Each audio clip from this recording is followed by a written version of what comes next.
This morning we have a special guest, Mr. Justin Flancbaum, Executive Director of the Lakewood Township MUA. He's here to give us some information about the meter change.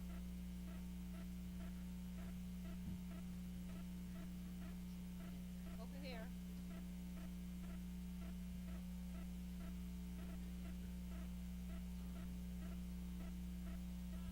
Well, good morning, everybody. I want to thank you for inviting me here today, especially. I want to thank everybody for inviting me here this morning. Special thanks to Mrs. Holland for asking me to come in and discuss our meter replacement project, which most of you, if not all of you, are probably aware of. You probably got notices in the mail. A lot of you have already scheduled appointments to have some of your meters changed out. So if you allow me a few minutes, I'll give you a brief background of the MUA in general, and then I'll give you a brief description of our meter replacement program that we're doing throughout town. The MUA was created in 1971, and we assumed the infrastructure from Bob Schmertz, who was the builder of the original Leisure Village and the Leisure Village East, and your communities were our first customers. From there, we expanded east and west up and down Route 70 and north up New Hampshire Avenue to Route 88 and the Lanesville Road areas, the Raintree areas, the Woodlake Manor areas, and we are a developer expanded system, meaning that the authority does not spend its own money in expanding its water or sewer systems. We have a different model than the private utility model. Most people don't know that Lakewood actually has two water companies. Lakewood has the Lakewood Municipal Utilities Authority, which basically services the southeastern portion of town, and then most of town is actually serviced by New Jersey American Water Company. New Jersey American Water Company is a private water company. They're actually a subsidiary of American Water Company, which is a subsidiary of a German water company. So water has actually become an international business, and the private utility model is a little bit different in that they actually take their money, and as it's America and they're allowed to make more money, they actually expand their system looking for new customers. We don't do that. So the way our system is expanded is that if you're a builder or a developer or a business person and you want to and you need the water and sewer facility, we actually work with you, and you would actually spend the money to expand the system. And that's one of the ways that we keep the rates down. If you live, as I did, in a portion of town where you get serviced by New Jersey American Water Company, the bills are actually 40 to 60% more, depending on your meter size and what type of facility you are, than if you live under our service area. So again, that's one of the ways that we keep the rates down. So when we started in 1971, we had about 4,800 accounts. By 1980, we had about 5,500 accounts, and now today, we're close to 9,000 accounts. So as you grow, you have to look at your existing business model, and you have to come up with ways to improve on your business model. The way our billing system works currently is that you all receive a quarterly bill. So once every 3 months, you receive a bill from the MUA. However, we have several different cycles, so it turns out that every month we're sending out anywhere between 500 and 800 invoices. The way it worked up until now is that we had a meter reader that went out at the end of the month, at the end of every month, and would read meters. And would read anywhere from 500 to 800 meters a month, and he wrote them down in a book. So he would look at your meter, he would write down where it was, what the numbers were. He would then go back to the office, give it to the billing clerk, and the billing clerk would spend close to a week manually inputting into the billing system every single read. So when you have 200 accounts or 300 accounts that you're doing this for on a monthly basis, it's not that time consuming. But as you can imagine, when you have anywhere between 500 and 800 invoices that you're sending out a month, it becomes a process that's extremely cumbersome, and it can become very inefficient. What happens is, like, if you have a winter like we had not this past this past year, we didn't have a winter, but the winter before that, where there was snow on the ground for weeks and weeks and weeks at a time, you probably noticed that you didn't get your bills. The bills were late. because we couldn't physically go around to read the meters. So by the time we were able to read them and come back to the office, some people's bills went out 5 weeks late, 6 weeks late. So we're trying to make the operation more efficient and to improve the operation. So there are really several issues with our old system. Number one, it's subject to human error. I don't care how good you are, but when you're going out reading 800 or 900 meters a month, I mean, your eyes start to blur after a while when you read the numbers. It's extremely time consuming. It would take a guy anywhere from 2 to 4 days to read the meters. In a place like the industrial park, sometimes it takes up to an hour to read 1 meter, because today with all the security, you have to wait in the lobby, you have to be cleared, they have to take you into the building. So it becomes a process that's extremely time consuming. Also, it's subject to human error. You read, the guy that goes out to read the meters, he's got to make sure that the numbers are correct. The billing clerk in the office to input all the reads into the system. I mean, it could become extremely cumbersome. Also, many of the bills have to be estimated. If your gate's locked, if we can't get into the house, sometimes bills are estimated for quarters at a time. Sometimes it can go a whole year with an estimated bill. Then all of a sudden, a year later, you get hit with a $600 bill because we had to charge you for the time that we couldn't access the meter. The new system's going to have a lot of benefits. Firstly, there's no more human error. What happens is that all the reads are transmitted by an antenna, which we installed on top of our water tower, which we have at New Hampshire Avenue at our headquarters, and they're transmitted from the meter to the antenna directly into our billing system. So there's absolutely no possibility there for human error. Your bill is an actual read. Another benefit is that the meters are going to be read by the gallon in real time. So, for example, if a customer, if you'd receive a bill that, normally you use 6,000 gallons, and all of a sudden 1 quarter you get a bill and it's 20,000 gallons, what we could do is we could actually go back and we can see how much your usage was by the hour on any given day, on any given month. So, for example, and Mrs. Holland knows this firsthand, actually, she had a bill, and she used something like 36,000 gallons for the quarter, and she usually uses 7,000 or 8,000 gallons for the quarter.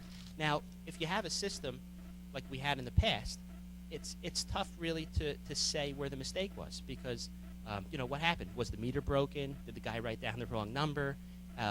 It's tough really to help a customer out. But Mrs. Holland came in and said, look, guys, it's impossible that I use so much water. And what we did was we actually installed one of these meters in her house, and we said, look, Mrs. Holland, don't worry about the bill. Give us 2 weeks, and we'll tell you if you're using water, and when you're using the water. And we looked, and we saw there was no usage. So in a situation like that, you can't just, dig your heels in the sand and say, well, too bad. It must have been a mistake. So she was actually credited for the excess water that we charged her for. Another example, we have a customer on Route 70. There's a Best Western hotel on Route 70, which has a restaurant, which they sublease space to, called the Vanity Fair. And business is tough today, and people were actually looking at their water bills, whereas a few years ago most people didn't. But I got a call from the owner of the Vanity Fair, and he said, "Look, Justin," he goes, "I'm getting bills for $8,000 to $10,000 a quarter for hundreds of thousands of gallons of water, where normally in the past there would be 2,000 or 3,000 gallons a quarter." And what I said to him was, I think his name was Rich. I said, "Rich, we're going to install one of these new meters in your business, and give me 2 weeks." Same thing I said to Mrs. Holland. I said, "Give me 2 weeks. Call me back in 2 weeks, and we'll see. When you're using the water." And we didn't know. He said, "Maybe I'm hooked into the hotel somehow, or maybe," he says, "maybe you guys are making big mistakes." I said, "Look, give us 2 weeks, and we'll find out." He called me 2 weeks later, and I pulled up the chart. And I said, "Look," I said, "Rich," I said, "on Monday night at 2 o'clock in the morning," I said, "you used 250 gallons from 2 o'clock to 3 o'clock in the morning." I said, "Are you there Monday nights?" He goes, "Justin," he goes, "I'm lucky if I have a party once a week these days on Friday." As it turned out, he had a massive leak in one of his commercial refrigerator units. Now, unfortunately, in that case, you can't credit, you're talking thousands and thousands of dollars of usage. And unfortunately, we couldn't credit him. But what we did was we waived the interest on it. And I said, "Look, we waived the interest. Pay us whenever you can. I'm not going to We're not going to turn your water off or anything like that. So, but that's a great benefit. The customer service is just enhanced exponentially because of the system. Also, there's no estimated bills anymore. There's no concerns for inclement weather or anything like that. We press the button, and the reads come in. The meters are also tamper-proof.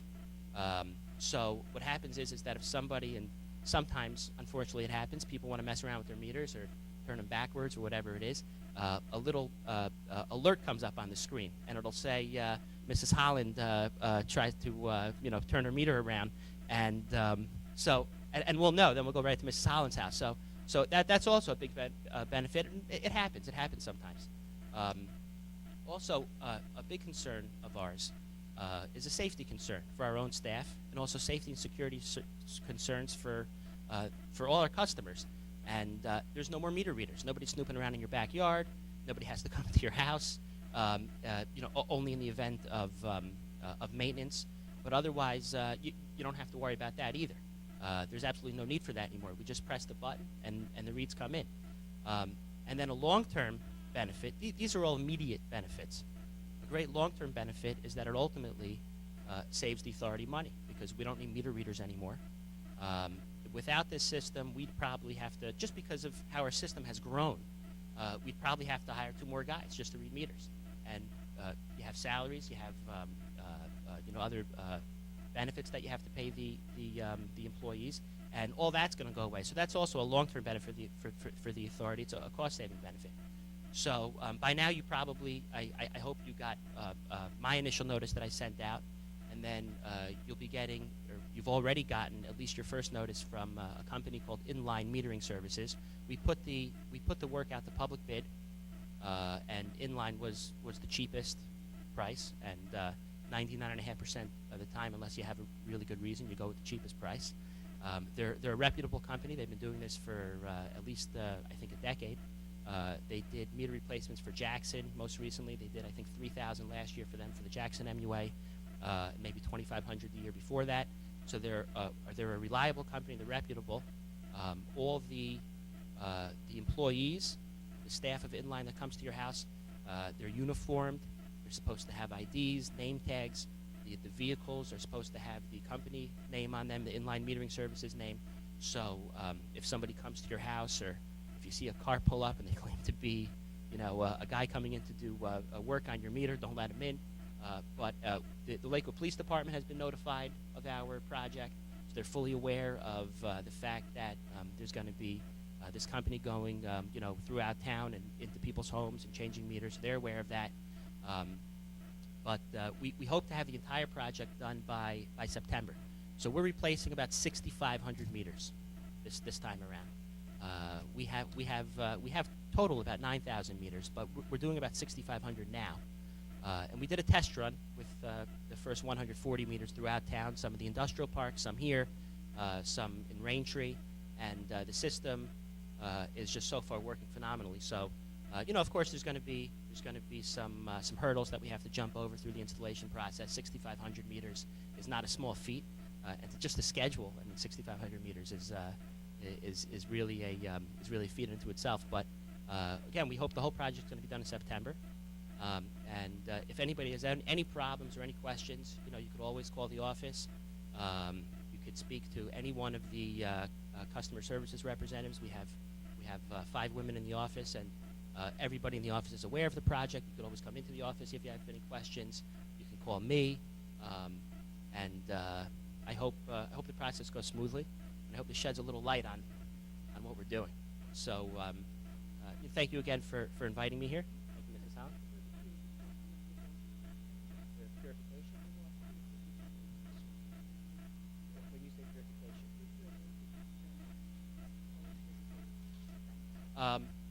Mrs. Holland asked me to comment for a moment on just the quality of our water in general. Every year, everybody's issued what's called a Consumer Confidence Report. The Consumer Confidence Report is mandated by the state of New Jersey, by the Department of Environmental Protection. There's a hierarchy of organizations which oversee and mandate the quality of any given water system. So there's the EPA, which is the Environmental Protection Agency. They're like, at the top of the pyramid. They're the federal agency. And they mandate to the state agencies what they want to see as far as water quality.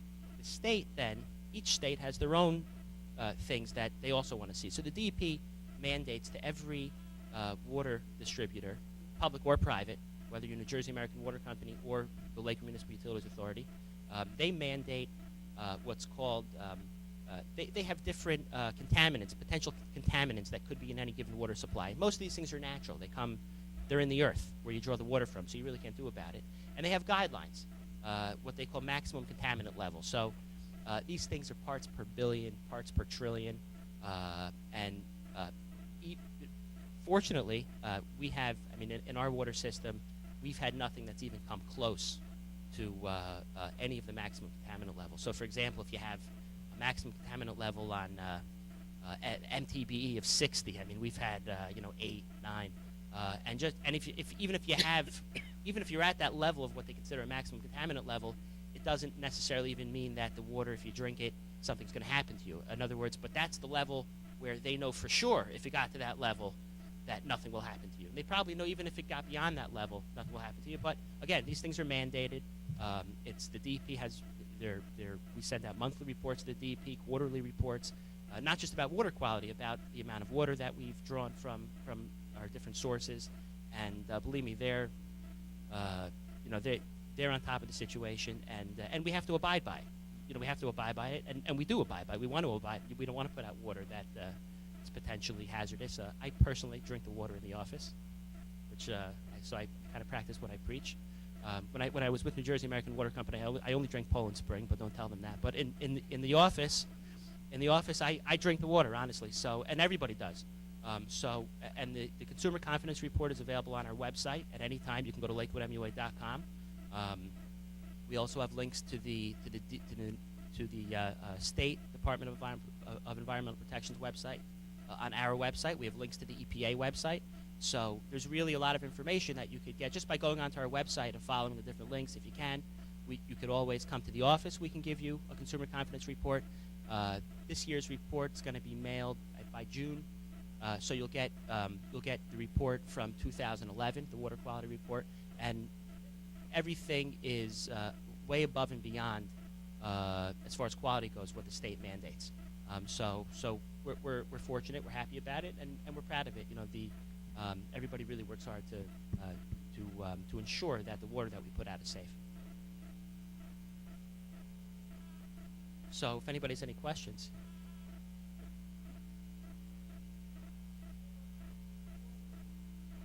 Yes. So the question was, are you still going to get quarterly bills? The answer is yes. You're only going to get quarterly bills. Some authorities or utility companies, because of cash flow needs, they bill every month. Like I told you, we do bill quarterly, but we're on several different cycles, so we do receive revenues every month. So yet you'll still be receiving only a quarterly bill. Okay, I'm a one-person home. I get quarterly bills, and every quarter it's the same amount of money. How does that work when you don't use that much water, being one person? That's a good question, and as you can imagine, we probably get that question about 10 or 15 times a day. And I'm not saying that as a joke. I'm saying that it's a good question. Here's the way our rate structure works. There are different models that utility companies go by as far as how they're going to work their rate structure. For example, the private utility companies, they factor what's called a vacancy rate. So in other words, if you go away, many people here go away in the winter. They're not here in the winter months. So you're home and you get the same bill every quarter. Some people get billed and they're not even there. So many companies, mostly private companies, factor what's called a vacancy rate. So they figure, there's probably a ratio. And I'm just going to give you, a very, very rough example. If you have 10,000 customers, you could assume at any given moment 1,000 units are vacant. I'll just give you an example. And therefore, what they do is they say, okay, we're not going to receive that revenue that we need to maintain and operate the system. So therefore, we're going to pass that loss of revenue on to everybody else. What we do is a little bit different. We're not a profit-making company. At the end of the year, we make sure that we have money left over, because that's prudent business, you have to make sure you have money left over, not so, shareholders can get extra money or anything like that. The reason to have money left over is because if you have, for example, a well that goes down, we have well number 2 here down Buckingham Drive. It went down on us a year and a half ago. The thing basically blew up. We walked in one morning and there was just mud all over the inside of the well house. It cost us $350,000 to fix the well. Now, without the well, there's no water. So you need the money in order to just for regular maintenance and operations, and also for emergencies when things like that happen. Therefore, what we do is we figure, okay, we need a minimum amount of revenue to maintain and operate the system, to have a comfortable cushion, so if the well goes down, we can fix it. Or if there's, and we haven't had any over the last few years, but if there's a major water main break. We had a break in the industrial park in September in 2011. We spent $27,000 overnight fixing the water, just fixing the main break. So we need a minimum amount of revenue just to operate and maintain the system. So what we do is we spread it out.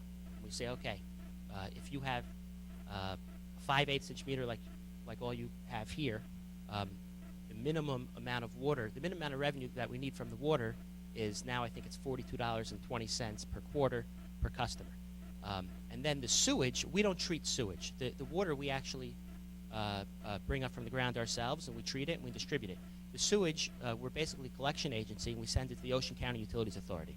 And sewage is a much more expensive process as far as treatment goes than water, and they also need to treat the sewage. So they charge us, meaning the Lakewood MUA, to treat the sewage, and we pass that cost along with also a comfortable cushion left over just for regular operations and maintenance. But sewage is basically a pass-through from us to the customer so that we could pay the Ocean County Utilities Authority. But the water is really the crux of our system, and we need adequate funds left over for maintenance and operations and also for emergencies. And that's why we choose the model of what we call minimum consumption fee, as opposed to, just in the villages alone, there's got to be hundreds and hundreds of vacant units, besides for the people that go away for the winter season. And so what we do is we distribute it evenly, as opposed to saying, okay, there's going to be 500-600 vacant units, so therefore when you're home, the bill's going to be much higher.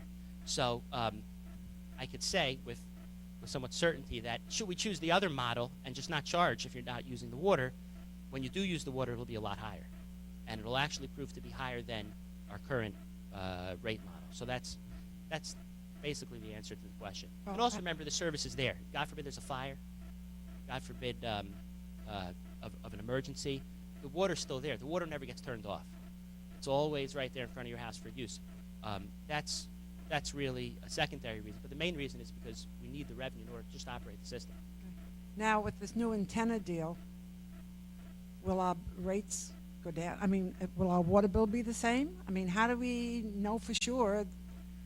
Will it be the same every quarter, or just for your usage? I think your question really is how will the additional right? How does this project affect your water rate?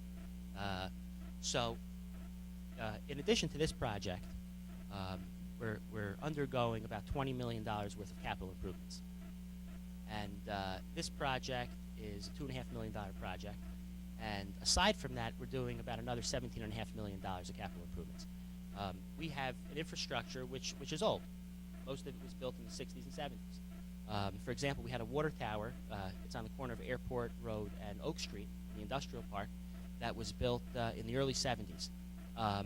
You can't just leave it alone. Water towers, and I'm just giving you one example, water towers need to be maintained. They need to be repainted, the inside and outside. They're a big project. Back in those days, they used lead paint. When we took a look at the cost of repainting the tower, it was only a little bit less than knocking it down and building a new tower, only because of the way that you have to remove the lead paint. You have to cover the entire thing, right? And then you have to remove it. It's really a rough process. So what we did was, for not too much more money, we built a new tank. That tank was $1.7 million, and I'm giving you one example. And that tank, water tanks could last 50 years. They could last 100 years. And of course, as long as they're maintained regularly and taken care of, which we do take care of them. So that's one project that we had to undertake. Had we not done that, if a water tank fails or whatever it is, you're going to be spending a lot more money in the event of an emergency than if you plan ahead. We're expanding our treatment facility. We have two treatment facilities. We have a facility on Shorock Street, which is our main treatment facility, and then we have a facility on New Hampshire Avenue. We're expanding the treatment facility. We had to, because right now, like I said, we initially started with 4,800 customers. We have close to 9,000 customers. Our service area, the town is growing, and our service area is also growing. And when we won't put money into extending the infrastructure, and we get questioned this all the time by developers, can't you give us any money to, and we say, no, we can't give you any money, because then we have to pass that cost along to your customers when you're gone. But what we do have to do is make sure there's enough water. So we had to expand the treatment facility. That's a $10 million project that we're undergoing right now. We've obtained loans from something called the New Jersey Environmental Infrastructure Trust. The loans that we obtained for the bulk of the project are 20-year loans. 56% of the money is half market rate interest. 44% is 0% interest. Our latest loan that we obtained is 75% 0% interest and 25% half market rate. So the state, through the infrastructure trust, is basically throwing free money at you. And they're saying, look, we recognize that most of the water and sewer infrastructures in the state are old, they're aging, and they need to be upgraded. And really, it's throughout the country. The president had an initiative called the American Recovery and the American Recovery Act, recognizing that infrastructure is old, and unfortunately, you have to repair it. So we did have, because of the projects that we've undertaken, we have had some rate increases over the last few years. This year, in February, we had a 5% rate increase on the water and a 5% on the sewer. The sewer, part of that was the pass-through through the Ocean County Utilities Authority, and part of it was because of the projects we've undertaken. What does that mean, 5%? Percentages, I always say, don't really mean much. But how much more am I paying? That's what I want to know. You say 5%, 30%. I don't care what the percentage is. How much more are you paying? For someone like you, who is a minimum consumption customer, you'd pay $5.70 more per quarter. So that's about, if you received a monthly bill, it'd be $1.90 more a month, but it's $5.70 per quarter. I don't discount a penny, because a dollar increase is a dollar increase, and $5 a quarter, you could say, well, what's $5 a quarter? Well, $5 a quarter, So we have tried not to, to minimize the impact on the ratepayer, on the customers. But unfortunately, with an old infrastructure, you have to improve. You can't keep, it's like a car. You can't drive the same car for 50 years. It just, it'll break. It'll stop moving. The infrastructure is the same way. A lot of people don't see it like that. I didn't see it like that really before I started doing this. But it's the same thing like a car. You can't drive the same car for 50 years. It just doesn't work. So. Okay, now I have already made the appointment for my home for May 3rd. After they come and they do that, when will I see the first change in my bill, or will it be changed, or it might be the same as I get quarterly? Your cycle will continue to be the same. You'll get the bills as you get them now. Right, but I mean, will the amount be changed because they're doing it a different way, and I might be using less? Or? The amount's going to stay the same. Okay. The benefit is that if you do have a time where you see additional consumption or you think you're being charged too much, now we can check. Now we can see exactly how much you're using. It helps people. Sometimes you have a leak you don't know about. So, it'll come to our attention if we do. Right. Yeah, well. So. Thank you very much. Sure.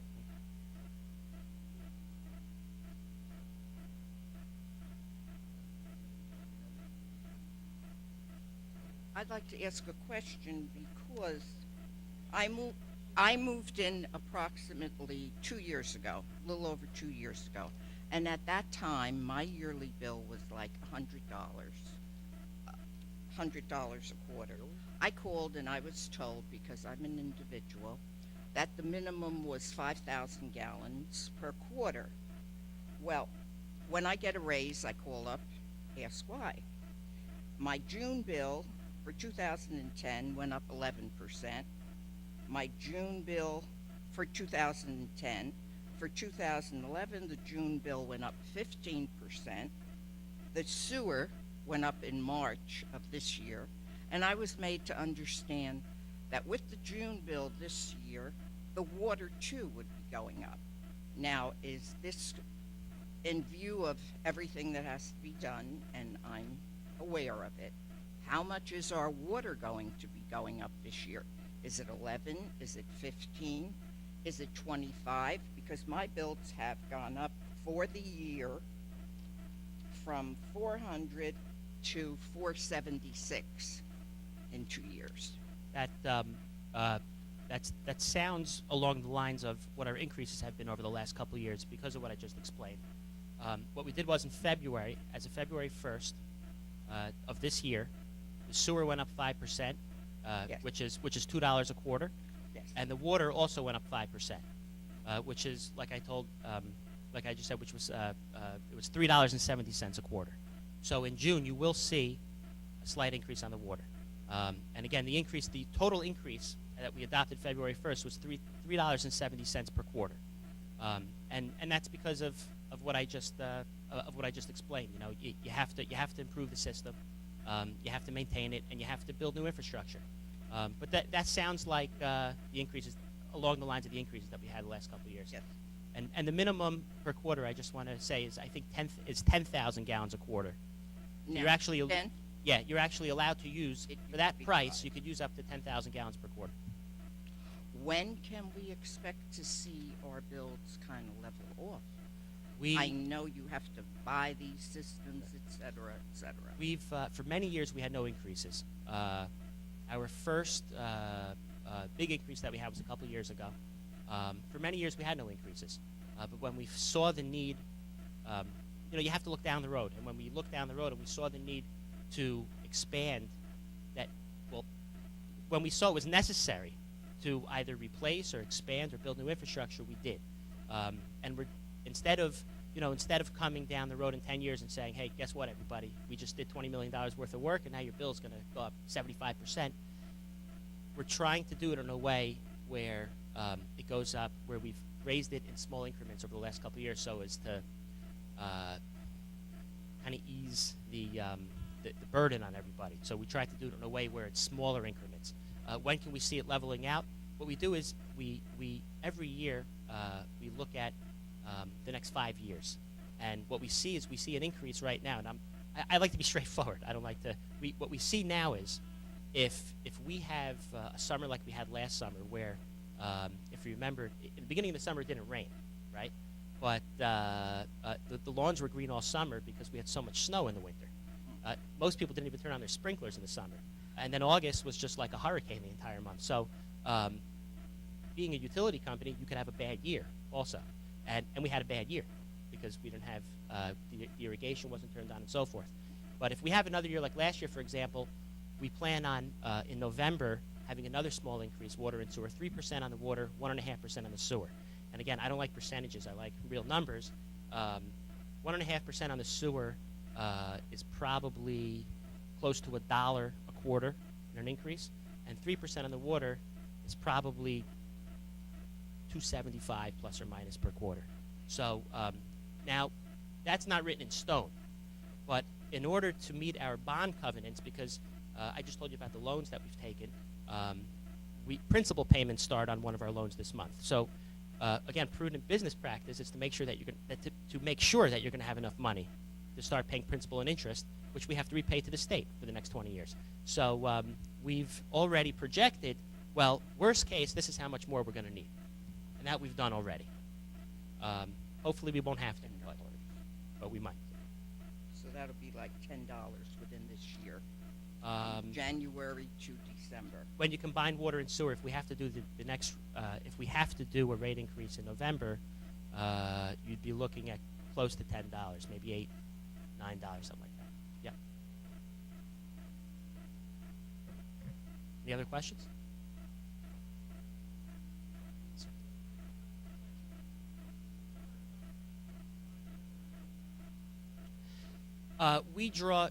New Jersey draws basically all the water drawn from the earth in New Jersey is basically drawn from 3 different aquifers. You have the Raritan Aquifer, which is the deepest aquifer, and then you have the Cohansey and the Englishtown aquifers. We draw from all three. So obviously, our biggest producing wells are the wells that are deeper in the ground, which we draw from the Raritan aquifers.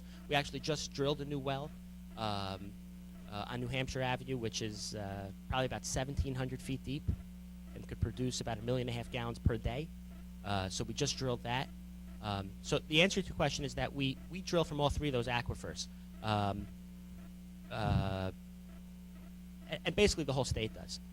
Very little of our water comes from surface water. The vast majority comes from groundwater drawn from one of those three aquifers. If you know, he could, if he asked the question, I'll repeat the question from the mic so he doesn't.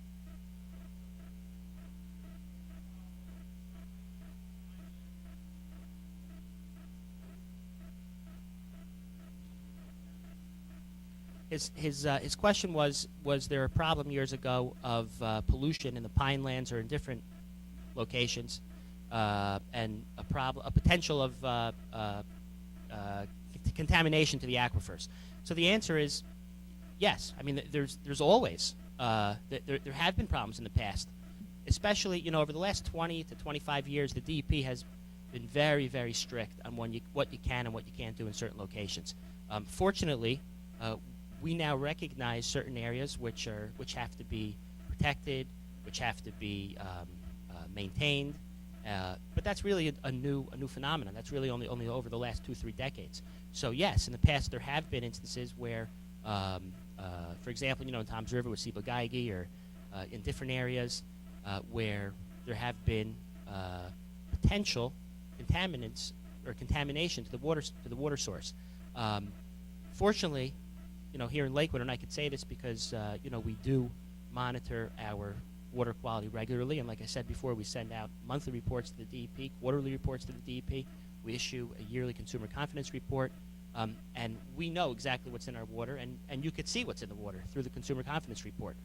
It's all transparent. There's nothing hidden, and you could see exactly what the water quality is. So the answer is that fortunately we haven't seen any contamination to our water supply, either from Ciba-Geigy or from what you could see. And if you look at the consumer confidence report, if you can't go online and get one, you'll get mailed out the one for 2011 shortly. But if you want to look at it sooner, you could always come into the office. We can give you a copy. You'll see exactly what's in the water. Unfortunately, we haven't seen any contamination from any of these things that happened. And Ciba-Geigy was a long time ago. But fortunately, we haven't seen anything like that. Who was to clear the area where the meter are? If it's something that if it's a box that has to be moved out of the way, I have my washing machine in that area. Oh, okay. Yeah. Right. If it's an area where something could just be moved over and the meter can be No, accessed. this is you need somebody hefty. Okay. Is it something that the association can help out with? If it's something that the installers could do, again, you have to, today everybody's worried about liability and all that stuff. If it's something that they could do, they'll do it. Meaning that if it's just a matter of shifting something over, No, this is to take it out of the area. actually remove it. Actually remove it. So that's something that the installers are not qualified to do. They could do it, but they can't do it because. Well, then they won't be able to do the job. I can comment on Yeah, that. sure. Our service department has actually been in contact with Lakewood MUA, and we'll be coordinating on situations like that to help the residents out. Okay. Yeah, I wasn't sure because I know that we have been contacted in certain instances. Yeah, you helped out, but that's the answer. Okay. Thanks. This would have to be the last question, Pat. How large is this new meter going to be? It's basically the same size as your old meter. Well, then there's no problem at all. Yeah, we've had phone calls, like Tom said, and there has been coordination. It's not any bigger. It's much lighter. It's actually easier to maneuver and stuff, but It's not it's going to be not. a problem. Yeah, hopefully it shouldn't. So. Thank you, Mr. Flancbaum. very We much. appreciate your time and your information. Thank